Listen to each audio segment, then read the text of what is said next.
Welcome to the video book summary of Manage Your Day-to-Day, Build Your Routine, Find Your Focus, and Sharpen Your Creative Mind by Jocelyn Glei. The book was published in 2013 and weighing 253 pages. Stop doing busy work. Start doing your best work. Are you overextended, over-distracted, and overwhelmed?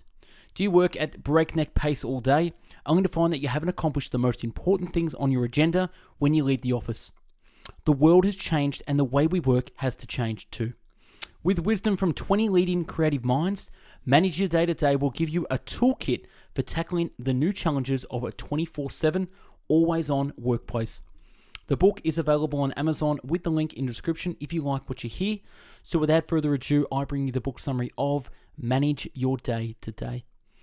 Everyone's too busy doing stuff to take a pause and make some changes to how they do stuff. The biggest problem with any routine is that you do it without realizing it. Bad habits creep in, especially as we naturally acclimate to a changing work environment, and we end up working at the mercy of our surroundings. Through our constant connectivity to each other, we've become increasingly reactive to what comes to us rather than being proactive about what matters most to us. You're likely to find your work habits have drifted to accommodate your surroundings rather than meet your preferences. 80% of success is showing up. How, when, and where you show up is the single most important factor in executing on your ideas. The single most important change you can make in your working habits is to switch to creative work first, reactive work second. This means blocking off a large chunk of time every day for creative work on your own priorities, with the phone and email off. Manage to-do list creep. Limit your daily to-do list. A 3x3 post-it is perfect. If you can't fit everything on the list that size, how will you do it all in one day? If you keep adding to your to-do list during the day, you will never finish, and your motivation will plummet. Train yourself to record every commitment you make to yourself or others, somewhere that will make it impossible to forget. This will help you respond to a request more effectively and make you a better collaborator. More important, it will give you a peace of mind. When you are confident everything has been captured reliably, you can focus on the task at hand. When you work regularly, inspiration strikes regularly. The strategy is to have a practice. And what it means to have a practice is to regularly and reliably do the work in an habitual way. Lots and lots of people are creative when they feel like it, but you are only going to be a professional if you do it when you don't feel like it. And that emotional wavier is why this is your work and not your hobby. The challenge is that the demand in our lives increasingly exceeds our capacity. Think of capacity as the fuel that makes it possible to bring your skill and talent fully to life. Most of us take our capacity for granted, because for most of our lives, we've had enough. Sleep is more important than food. You can go a week without eating, and the only thing you'll lose is weight. Give up sleep for even a couple of days, and you become completely dysfunctional. At first, meditation will be uncomfortable, but you'll get better at it. You'll learn a lot about yourself, and you'll get better at being mindful and being comfortable in solitude.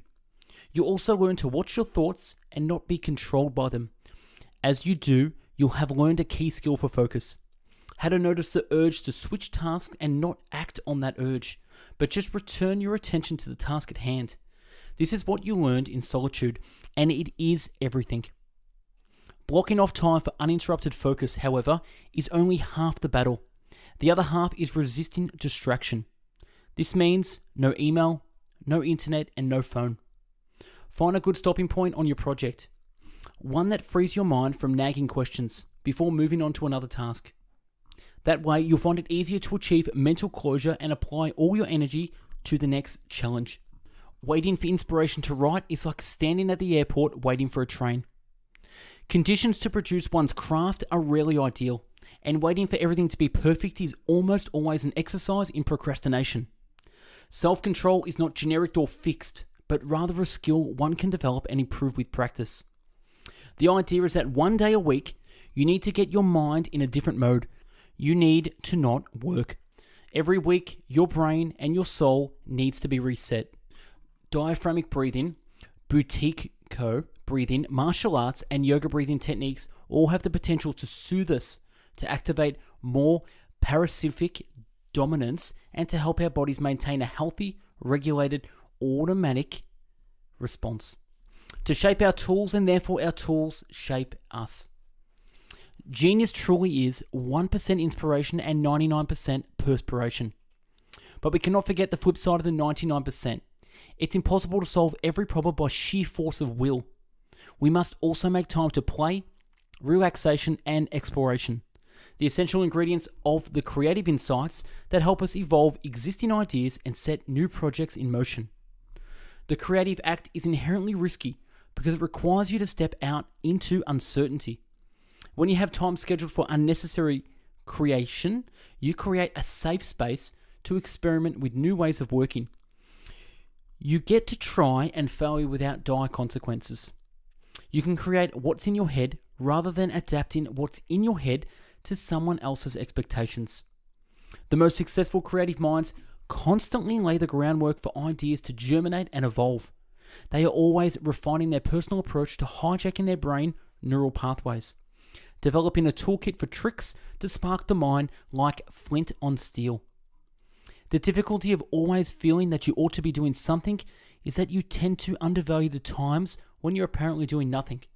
And those are very important times. It's the equivalent of dream time in your daily life. Times when things get sorted out and reshuffled. If you're constantly awake work-wise, you don't allow that to happen.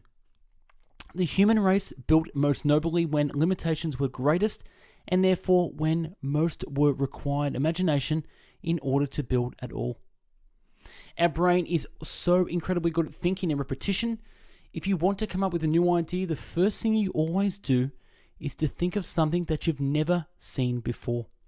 So starting with someone or somewhere else is just basically a trick to fool the brain out of thinking and repetition. Regardless of the patterns of behavior in the past, we can choose to act differently in the present. And that a conscious decision to not let perfectionism control us makes a huge difference in our ability to break through our limits and enjoy the creative process. Influence the right people, which means beefing up your presentation, marketing, and networking skills. It doesn't matter if you're shy or introverted. If you want to succeed, you'll need to communicate and grow a thicker skin. Show me a creative who's never suffered a setback or a bad review, and you won't be pointing at a superstar. A professional is someone who can keep working at a high level of effort and ethics, no matter what is going on, for good or ill, around him or inside him. A professional shows up every day. A professional plays hurt. A professional takes neither success nor failure personally. And that's a wrap on Manage Your Day by Jocelyn Glei. Take a look back on our channel for previous video book summaries and subscribe to our channel for future books. Don't forget to follow us on Instagram, #BestBookBits. If you liked the video and want to buy the book, click the link in the video description to purchase from Amazon. This summary is from the website deanyong.com. Thanks for watching, and I hope you learned a thing or two. Have a great day.